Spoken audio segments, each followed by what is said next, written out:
O, zdravo, drugari, kako ste? O, hvala na pitanju i ja sam dobro.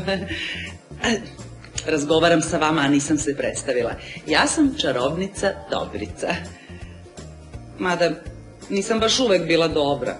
Nekada davno, pre 535 godina sam bila zla.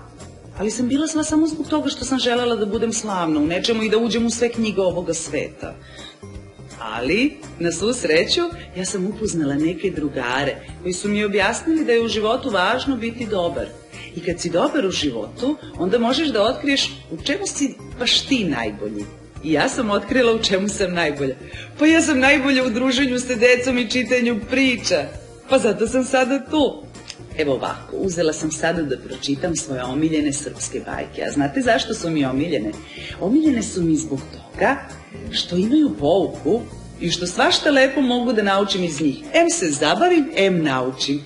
Evo, na primjer, imamo razne priče. Zlatokosi mladić, Zlatna jabuka, u cara Trojana kozje uši, u laži su kratke noge, to ćete tek čuti šta znači da su u laži kratke noge, Začarani dvor i mnoge druge.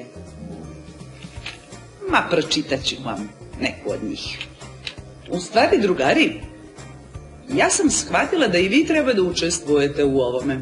To jest, odlučila sam sledeće, da ću vam pročitati početak priče, a vi ćete onda dalje da pročitate sami ili da zamolite nekog mame, tate, bake, deke, da pročitate, da vidite šta se dalje desilo i da sami izmaštate šta je to što je moglo da se desi. Jel važi?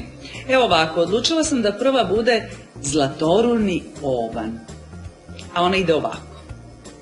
U kućici kraj šume živeo je dečak sa majkom. Oca se nije sećao. Pričalo se da ga je ubio Zlatoruni ovan. Dečak se zakleo da će osvetiti očevu smrt. Vreme je prolazilo i dečak je izrastao u mladića. Jednog dana uzeo je luk i strelu i pošao u šumu u nameri da pronađe i ubije Zlatorunog ovna.